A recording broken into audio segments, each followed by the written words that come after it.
যদি কর্মজীবী মিল চালু করা না হয় তাহলে রিক্সা, বাস, সিএনজি, অন্যান্য যত শ্রমিক মিল আছে, টুইস্টিং মিল, সকল কিছু বন্ধ করে দেবে।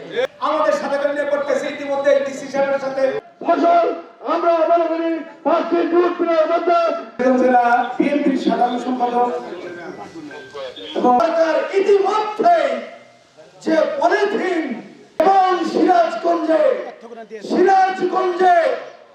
ডিসেম্বর মাস বাংলাদেশে 16 ডিসেম্বর উপস্থিত রয়েছেন রায়পুর, মাসুমপুর, মামুদপুর সাইদুর রহমান, বাচ্চু ভাই, অত্র এলাকার সব শ্রমিক নেতৃবৃন্দ, বিশেষ করে আমাদের শ্রমিক দলের সাধারণ সম্পাদক এবং অক্লান্ত পরিশ্রম করছে। আমি জাতীয়তাবাদী শ্রমিক সম্পাদক সাইদুর রহমান, বাচ্চু ভাইয়ের নেতৃত্বে আমরা কিন্তু এসে কাজ করবো না। কাজ করলে কিন্তু আপনারা বলতে চাই যে কর্মসূচির ঘুরে দিতে হবে। যখন জেলার সাধারণ সম্পাদক সাহেব রাত্রিতে বন্ধ করে দেয় 10টার সময়, শ্রমিকরা কর্মরত মিলটা বন্ধ রেখে আমাদের অত্র এলাকার প্রিয় ভাইরা আমার, আমরা দীর্ঘদিন হলো এই মিলে জানেন এই সিরাজগঞ্জে একটা মাত্র মিল কর্মর জায়গা নাই। বন্ধন করি, আন্দোলন করি মিল চালু করার জন্য তার বহাপাই সহ যারা আমরা সাথে থেকে পরিশ্রম করতেছি।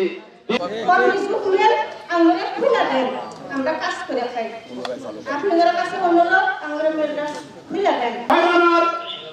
আমরা এখানে সমবেত হয়েছি ইতিমধ্যে আপনারা এই সিরাজগঞ্জের কর্মজীবী মিল অত্যন্ত বড় একটি জুট মিল। এই কর্মজীবী মিল চালু করতে বেশি টাকার প্রয়োজন হবে না। সরকার যদি মনে করে যে সিরাজগঞ্জের কর্মজীবী মিল চালু করব, সিরাজগঞ্জের বেকার শ্রমিকদেরকে চালু করব, সিরাজগঞ্জের উন্নয়ন করব, সিরাজগঞ্জের মানুষকে ভালো রাখবো, সরকার এটি ইচ্ছা করলেই পারে। তাই আমরা আন্দোলন করে মানববন্ধন করে আমরা শুধু সরকারকে জানিয়ে দিতে চাই, আমরা কোন বিশৃঙ্খলা করতে চাই না। আমার এক নেতা বলেছে যদি কর্মজীবী মিল চালু করা না হয় তাহলে রিক্সা, বাস, সিএনজি, অন্যান্য যত শ্রমিক মিল আছে, টুইস্টিং মিল, সকল কিছু বন্ধ করে দেবে।